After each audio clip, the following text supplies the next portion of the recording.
1563 después de Cristo, año 13 del reinado de Vallinaun, rey de Birmania. Aunque el tigre manda en la selva, su hambre nunca se apaga. Yo soy igual con los reinos tailandeses del este. Ya he gobernado durante 13 años. Pero ¿cómo puedo ser Chakrabartin si solo soy rey de Birmania?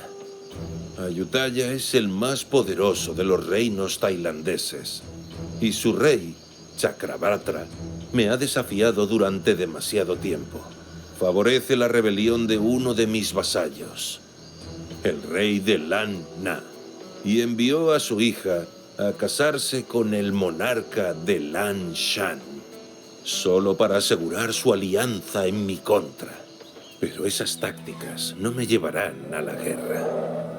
Se dice que Chakrabartra tiene 7 elefantes blancos, símbolo de fortuna y favor divino. En la corte oigo los rumores. Gente con más buenas intenciones que intelecto cuestiona que, si soy el verdadero Chakrabartin, ¿por qué los Nats dieron elefantes a Chakrabartra? No permitiré que los Nats ni ese rey tailandés me cuestionen. Mis tropas marcharán al este, pero no a una guerra sin sentido. Enviaré monjes budistas para difundir la palabra de nuestro mandato budista bendito.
Opa.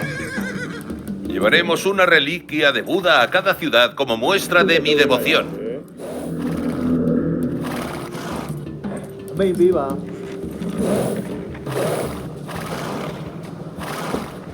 Opa. Ok.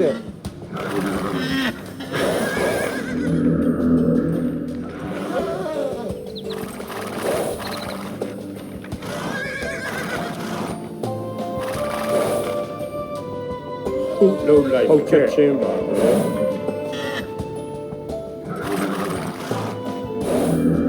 ကျွန်တော်သွားနေပါပြီ။နားလဲပါတယ်။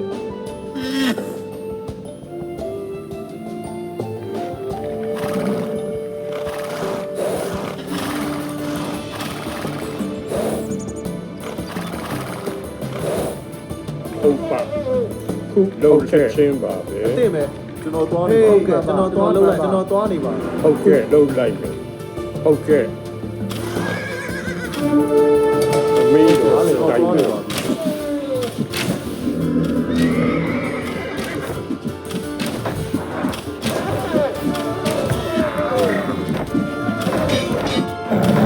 ဟုတ်ကဲ့ဟုတ်ကဲ့ဒီကတော့လိုက်မယ်ဘယ်တော့ဟုတ်ကဲ့ဟုတ်ကဲ့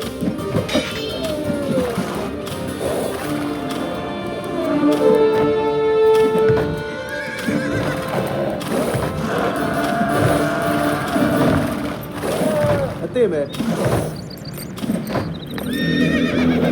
မိတ်ပေးပါ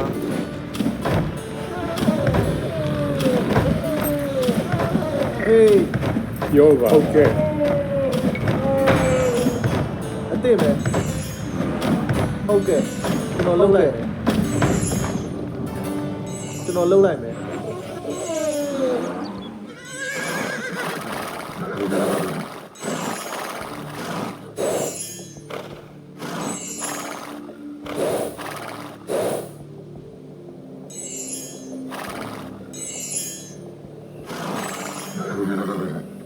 ဘုရားတရားသံဃာ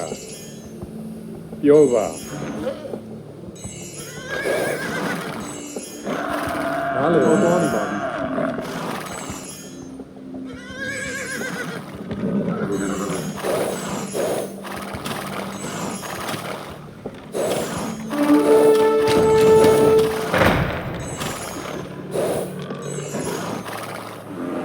ဘုရားတရားအမိန့်ပေးပါအမိန့်တော်အတိုင်းပါဟုတ်ကဲ့ဟုတ်ချက်ချင်းပါပဲအမိန့်တော်အတိုင်းပါဟုတ်ကဲ့လိုက်မယ်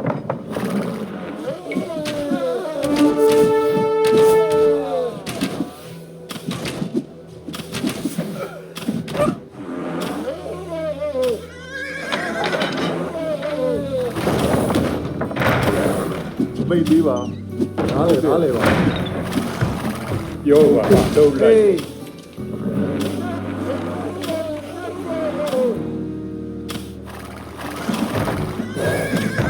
ဟုတ်ကဲ့ဟုတ်ချင်းပါပဲဟုတ်ကဲ့ကျွန်တော်သွားနေတာတရားလုပ်ခဲ့တာချက်ချင်းလုပ်လိုက်ဟုတ်ကဲ့ပါချက်ချင်းလုပ်လိုက်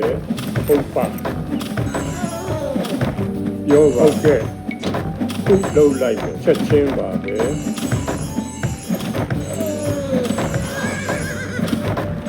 မိတ်တော်တိုင်းပါ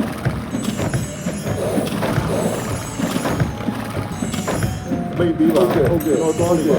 မိတ်တော်တိုင်းပါမိတ်ပြီးပါဟုတ်ကဲ့လုံးလိုက်ဟုတ်ကဲ့မိတ်တော်တိုင်းပါ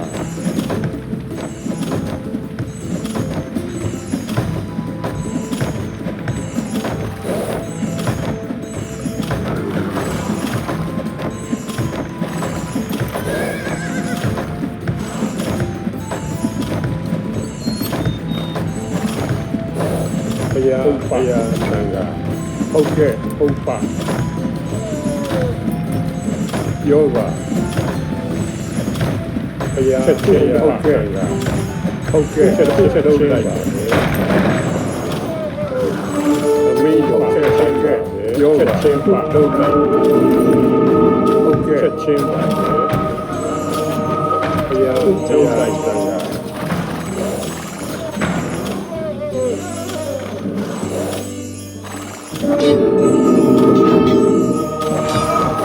ဟုတ်ကဲ့ဟုတ်ပါအမိန်တော်တိုင်းပါ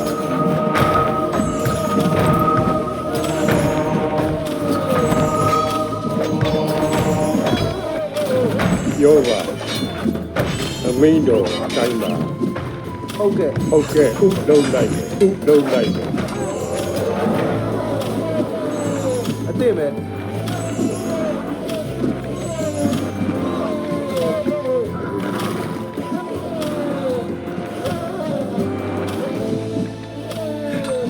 ဘုရားလုံးလိုက်ချင်းဟုတ်ကဲ့ဟုတ်ပါလုံးလိုက်ပြောပါချက်ချင်းဟုတ်ပါဟုတ်ကဲ့ Con esta ciudad podemos reclutar refuerzos. အမိန့်ချင်းလုံးလိုက်မိတ်ပြီးပါဟုတ်ကဲ့အားလည်းသွားနေပါဟုတ်ကဲ့ဘုရားသံဃာအမိန့်တော်ချက်ချင်းဟုတ်ကဲ့ပြောပါဘုရားလုံးချက်ချင်းဟုတ်ပါချက်ချင်းပါချက်ချင်းဟုတ်ကဲ့ဟုတ်ကဲ့ကြအမိန်တော်တိုင်းပါဟုတ်ပါ Le hemos recordado el noble sendero óctuple a este príncipe tailandés. Sus hombres ya deponen las lanzas.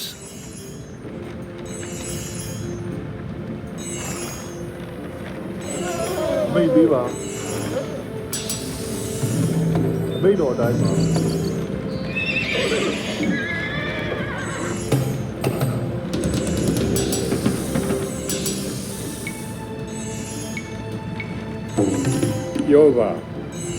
အမိန်တော်အတိုင်းပါပြောပါ အမိန်ပေးတာဟုတ်ကဲ့အသက်ပဲဟေး ရိတ်သိမ်းပါဟေးနာပါကျွန်တော်သွားနေပါကျွန်တော်လှုပ်လိုက်ကျွန်တော်သွားနေပါဟုတ်ကဲ့ကျွန်တော်လှုပ်လိုက်မယ် ဖရာတရား မိတ်ပေးပါ ဟုတ်ကဲ့အမိန်တော်အတိုင်းပါ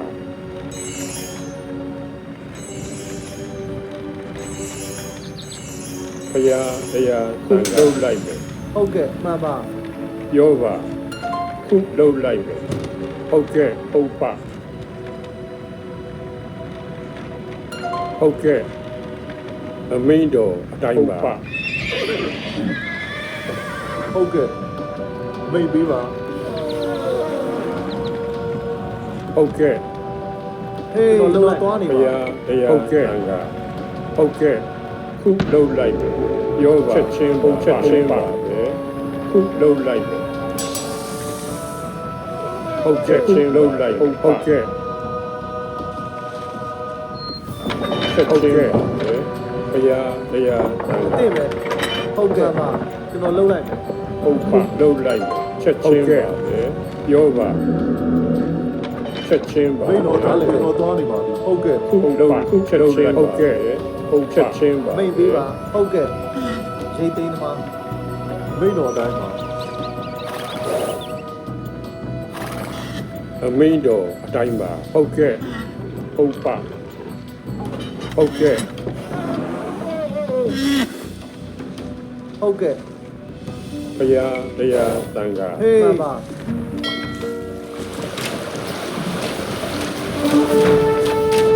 မိတ်ပေးပါမိတ်တော်ဟုတ်ကဲ့မိတ်ပေးပါမိတ်တော်တိုင်းဟုတ်ကဲ့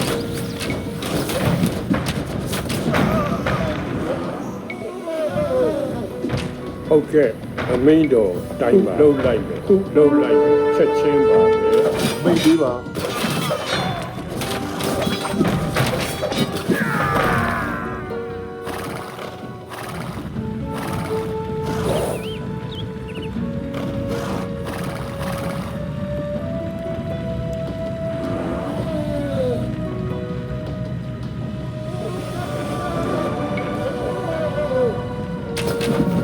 Hay que acabar con la hechicera Nat antes de que embruje a los hombres.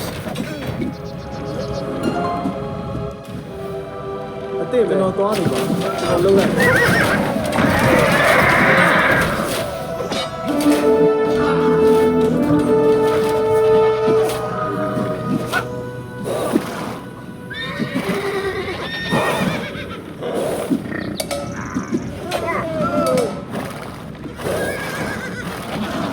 ပြောပါအမိန်တော်ပါတိုင်းလိုက်မယ်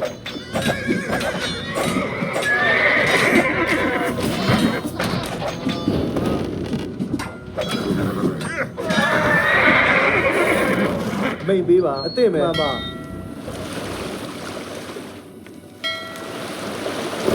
မိတ်ပေးပါဟုတ်ကဲ့ဟုတ်ကဲ့ကျွန်တော်သွားနေပါ ဟုတ်ကဲ့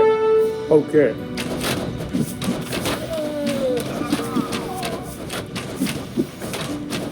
နားလေပါလေဟေး ချက်ချင်းပါပဲဟုတ်ပါ မိတ်တော်တိုင်းပါဟုတ်ကဲ့ ဘုရားတရားတန်ခါလုံးလိုက်ပါချက်ချင်းပါပဲ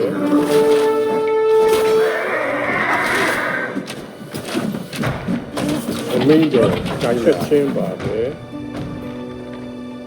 ပြောပါ အသိမယ်ကျွန်တော်သွားနေပါ ဟုတ်ကဲ့ဘုရားလုံးလိုက်တန်ခါ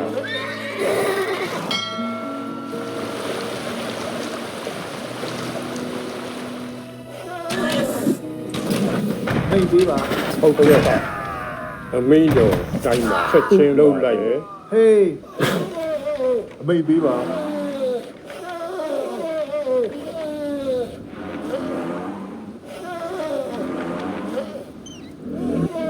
ဟုတ်ကဲ့ ဟုတ်ချက်ချင်းပါဟုတ်ကဲ့ဟုတ်ကဲ့ အမိတ်တော်တိုင်းပါအမိတ်ပေးပါသွားနေနားလေပါလေလက်နဲ့ယူကြတော့သွားနေပါပြီ ဟုတ်ကဲ့ပါခုလုံးလိုက်မယ် ဟုတ်ကဲ့အမိတ်တော်တိုင်းမိတ်ပေးပါ ဟုတ်ကဲ့ ဟုတ်ကဲ့ဟေး ရိတ်သိမ်းသမား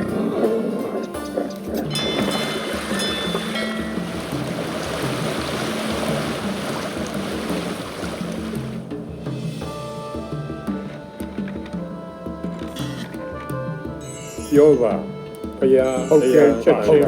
လှုပ်လိုက်ဘုရားချက်ချင်းအမိတော်အတိုင်းပါချက်ချင်းလှုပ်လိုက် မိတ်ပေးပါကျွန်တော်လှုပ်လိုက် ပြောပါဟုတ်ကဲ့အမိတော်အတိုင်းပါဟုတ်ကဲ့ချက်ချင်းပါပဲဟုတ်ပါဟုတ်ကဲ့ခုလှုပ်လိုက်မယ် အတိတ်ပဲကျွန်တော်လှုပ်လိုက်ကျွန်တော်သွားနေပါပြီဟုတ်ကဲ့ ဘုရားတရားသံဃာပြောပါခုလှုပ်လိုက်ဟုတ်ပါဘုရားအမိတော်အတိုင်းပါ နားလေပါကျွန်တော်သွားဟုတ်ကဲ့ငါတို့တိုက်မယ်ဟုတ်ကဲ့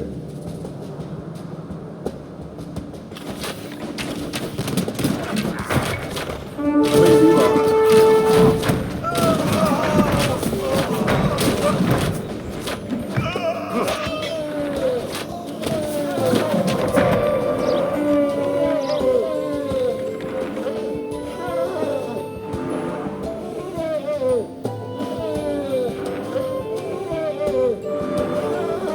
ပြောပါချက်ချင်းလှုပ်လိုက်တယ် အမိန့်တော်တိုင်းမှာ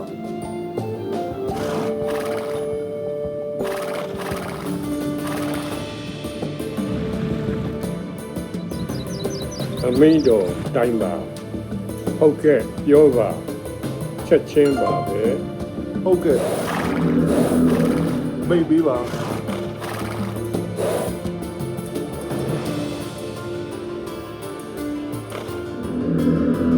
မိတ်တော်တိုင်းကျွန်တော်သွားနေပါပြီ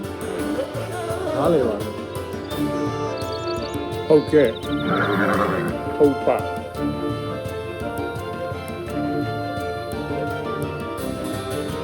ဘုရားတရားသံဃာဟုတ်ကဲ့ခုလှုပ်လိုက်မယ်ဟုတ်ကဲ့အမိတော်လှုပ်လိုက်မယ်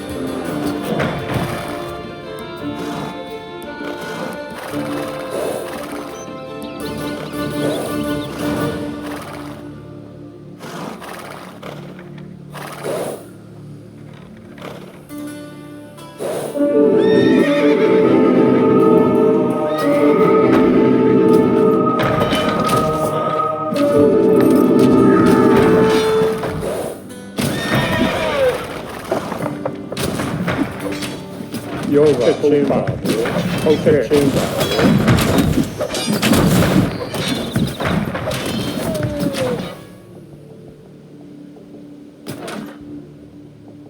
ဘုရားတရားသံဃာ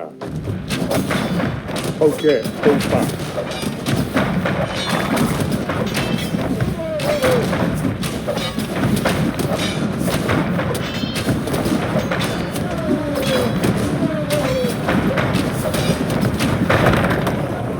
အမိတော်လှုပ်လိုက်ချင်းပါပဲ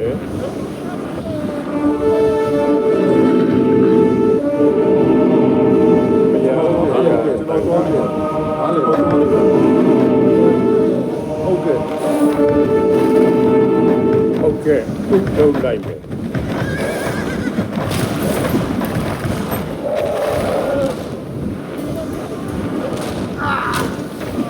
ပြောပါချက်ချင်းပါပဲဟုတ်ကဲ့ဟုတ်ပါ အမိန့်တော်တိုင်းမှာ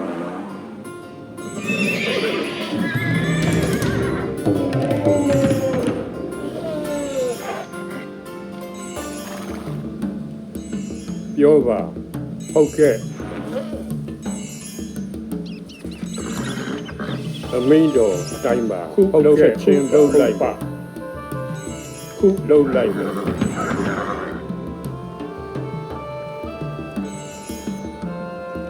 ဘုရားဟုတ်ကဲ့တန်ခါဟုတ်ကဲ့ချက်ချင်းပါပဲချက်ချင်းပါပဲပြောပါခုဟုတ်ကဲ့ချက်ချင်းပါပဲဟုတ်ပါဟုတ်ကဲ့ချက်ချင်းပါပဲ မိတ်ပေးပါ အမိန်တော်အတိုင်းပါ အသက်ပဲ ဟုတ်ကဲ့ကျွန်တော်သွားနေပါပြီ အမိန်ပြီး ကျွန်တော်လှုပ်လိုက်မယ်မှန်ပါ တစ်ခုတ်သမားအမိတ်ပေးပါဟုတ်ကဲ့ကျွန်တော်လှုပ်လိုက်မယ်ကျွန်တော်သွားနေပါမှန်ပါ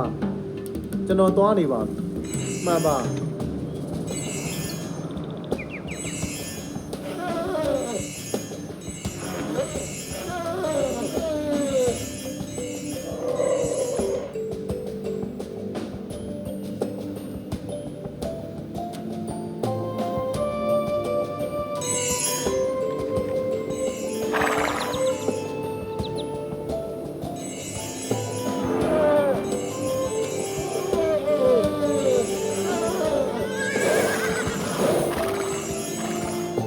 ဟုတ်ကဲ့ချက်လုံးလိုက်ပါဘုရားတရားဟုတ်လုံးလိုက်ချက်ချင်းပါပဲဟုတ်ပါ အမိတ်တော်တိုင်းဟုတ်ကဲ့ကျွန်တော်သွားနေပါဟုတ်ကဲ့ကျွန်တော်သွားနေပါပြီနားလဲပါတယ်ကျွန်တော်သွားနေပါပြီအမိတ်ပေးပါအမိတ်တော်တိုင်း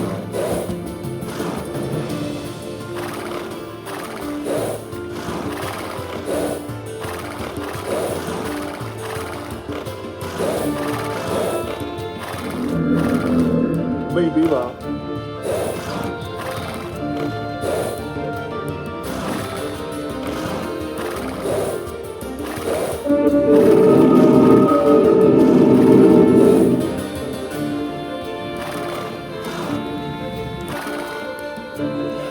ဟုတ်ချက်ချင်းပါပဲဟုတ်ပါ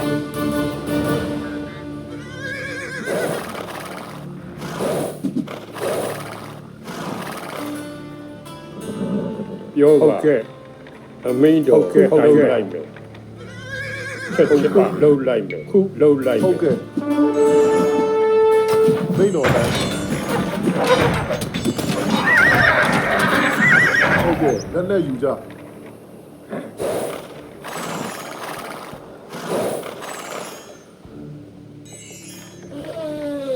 ဘုရားဟုတ်ကဲ့တန်ချက်ချင်းပါလှုပ်လိုက်မယ်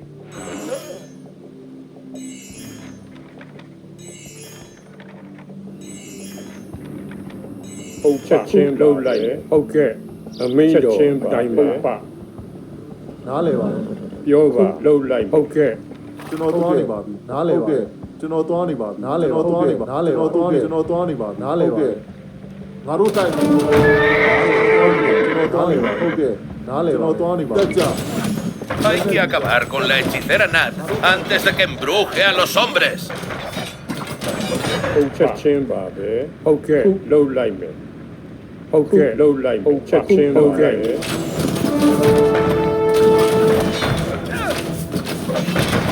ဟုတ်ကဲ့ချက်ချင်းချက်ချင်းပါဟုတ်ပါ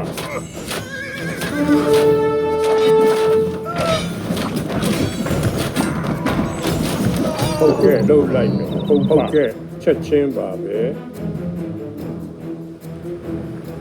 ခုချက်ချင်းပါပဲချက်ချင်းပါပဲဘုရားပါလှုပ်လိုက်ချက်ချင်းပါဟုတ်ကဲ့လှုပ်လိုက်မယ်ဟုတ်ကဲ့ဘုရားတရားဟုတ်ပါ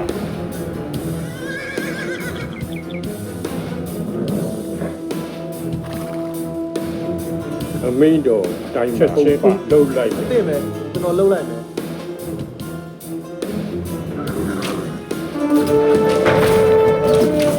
ဟုတ်ကဲ့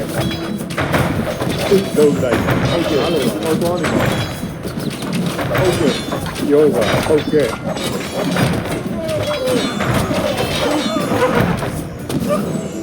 Nos llevaremos a la princesa y confiscaremos la dote. ကျွန်တော်သွားနေပါပြီနားလဲပါတယ် ဘုရားဟုတ်ကဲ့လှုပ်လိုက်မယ်ဟုတ်ပါ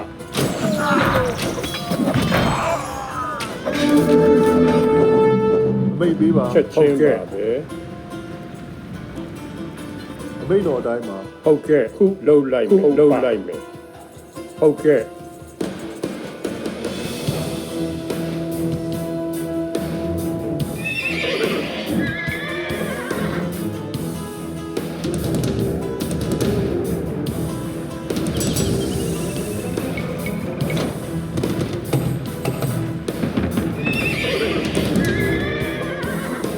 ဟုတ်ကဲ့ ဟုတ်ကဲ့ အမိန်တော်ချက်ချင်းပါပဲ အမိတ်ပေးပါ ပြောပါဘုရားချက်ချင်းပါဟုတ်ကဲ့ပြောပါ အစ်စ်ပဲ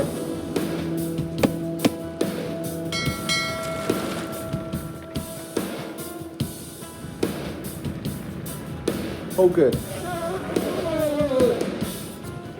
အမိန်တော်ဟုတ်တိုင်းချက်ချင်းလိုက်ပါပဲဟုတ်ကဲ့လုံးလိုက်မယ်ချက်ချင်းလုံးလိုက်မယ်ဟုတ်ချက်ချင်းချက်ချင်းချက်ချင်း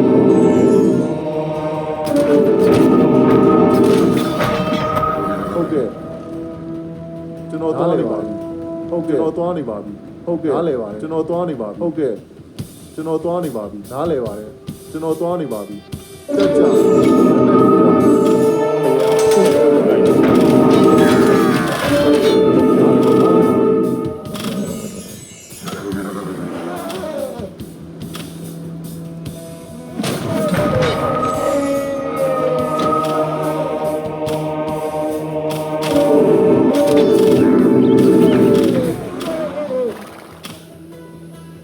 ဟုတ်ကဲ့ကျွန်တော်သွားနေပါပြီနားလဲပါတယ်ဟုတ်ကဲ့ဟုတ်ကဲ့နားလဲကျွန်တော်သွားနေပါကျွန်တော်သွားနေပါပြီ အမိန်တော်အတိုင်းပါ နားလဲပါတယ်ဟုတ်ကဲ့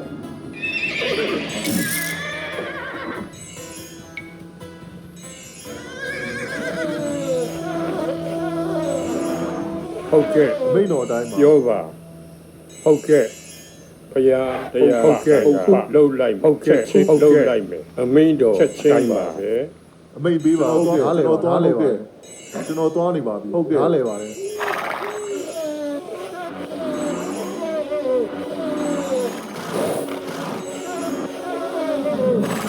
ဟုတ်ကဲ့ကျွန်တော်သွားနားလဲပါတယ်အမိတ်တော်အတိုင်းဟုတ်ကဲ့နားလဲပါတယ်အမိတ်ပေးပါဟုတ်ကဲ့ကျွန်တော်သွားနေပါတယ်အမိတ်တော်အတိုင်းဟုတ်ကဲ့အမိတ်ပေးပါကျွန်တော်သွားနားလဲသွားနေပါပြီ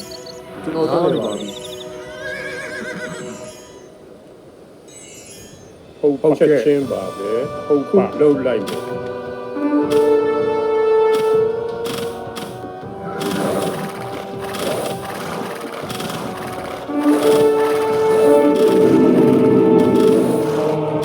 ဘုရားတရားတန်ခါလုံးလိုက် မိတ်တော်အတိုင်းပါ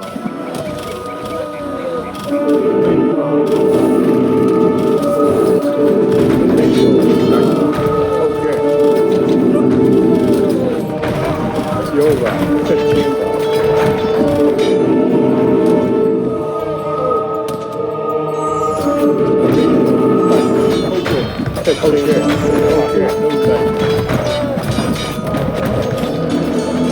ဟုတ်ပါချက်ချင်းပါဟုတ်ကဲ့ချက်လုံးလိုက်တယ်ဟုတ်ကဲ့ချက်ချင်းပါပဲ မိတ်တော်တိုင်းမိတ်ပေးပါ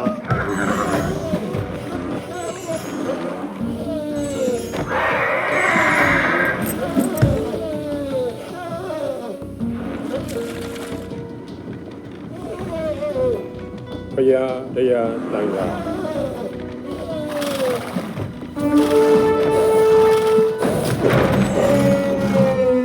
မိတ်တော်တိုင်းမှာ ချက်ချင်းလုံးလိုက်မယ်ဟုတ်ပါလုံးလိုက်မယ်ဟုတ်ချက်ချင်းပါလုံးလိုက်မယ်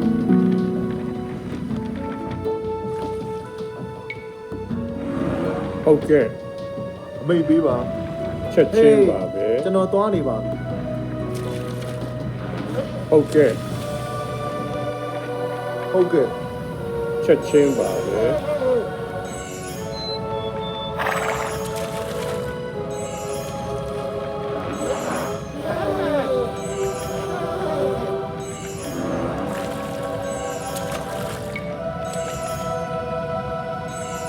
ဟုတ်ကဲ့ကျွန်တော်သွားနေပါပြီ ပြောပါ မိတ်တော်တိုင်းဟုတ်ကဲ့အမိတ်ပေးပါအမိတ်တော်တိုင်းမှာ ဟုတ်ကဲ့ ဟုတ်ကဲ့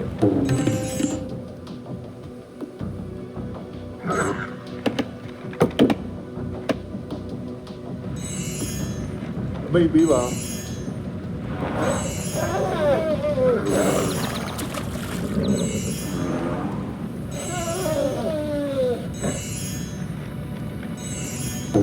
အမိတ်တော်အတိုင်းပါ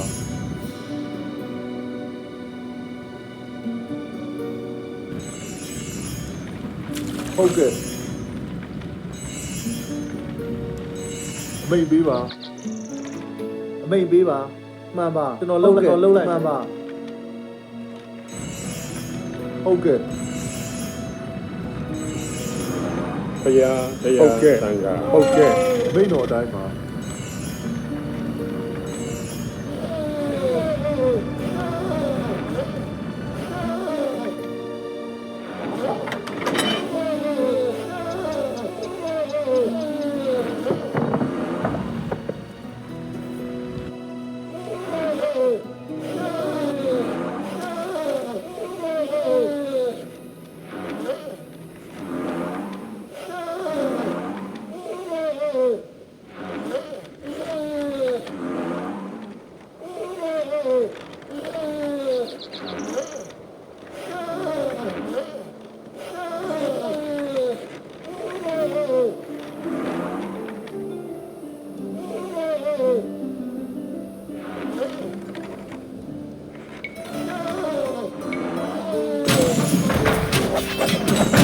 Hay que acabar con la hechicera Nat antes de que embruje a los hombres.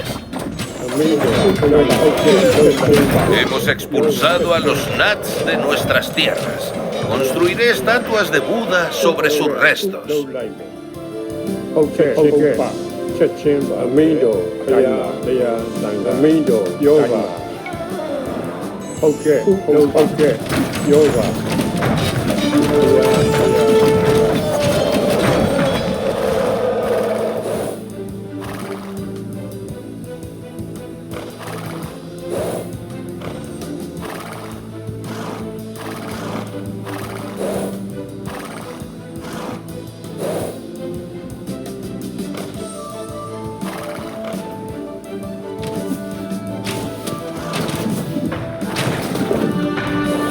Encontramos el botín de los bandidos.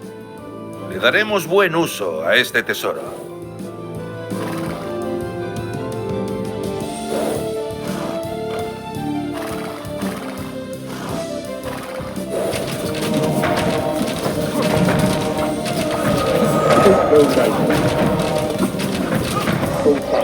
Okay, ချက်ချင်းပါပဲခုလှုပ်လိုက်မယ်ဟုတ်ကဲ့ချက်ချင်းပါပဲဟုတ်ပါခုလှုပ်လိုက်မယ်ဟုတ်ကဲ့ဟုတ်ပါခုလှုပ်လိုက်ချင်းလှုပ်လိုက်မယ်ဟုတ်ပါချက်ချင်းပါပဲဟုတ်ပါဟုတ်ကဲ့ခုလှုပ်လိုက်မယ်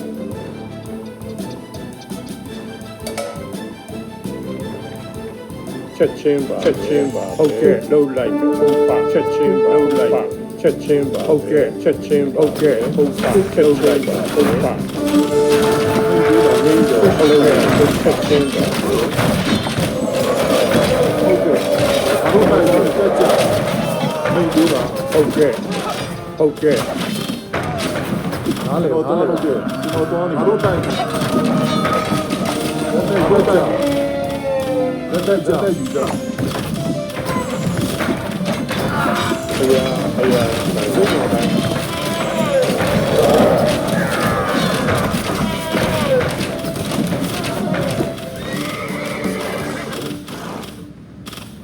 ယောဂဟုတ်ကဲ့လှုပ်လိုက်ဟုတ်ပါခုလှုပ်ချက်ချင်းပါပဲအမိတ်ပေးပါ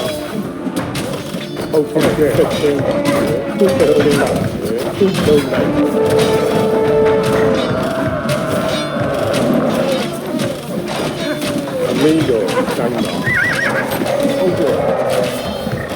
Los enemigos se arrodillan ante mí. Soy el elefante blanco que trae paz y buena fortuna al mundo.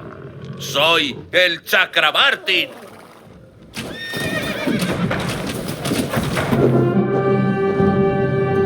Vencí a mis enemigos y los hice arrodillarse ante mí. Expulsé a los Nats de mis tierras, construyendo estupas y monasterios donde antes merodeaban los espíritus. Soy el conquistador de las 10 direcciones. Controlo desde las laderas del Tíbet hasta las aguas de Malaca, desde las planicies de India hasta las selvas montañosas de Vietnam. Los reyes de Sri Lanka y Portugal me envían ofrendas por el mar. Los emperadores de China e India me reconocen como su igual. Mi vida quedará escrita durante siglos en las leyendas de 3 naciones. Soy Vallinaun. Soy el Chakrabarti.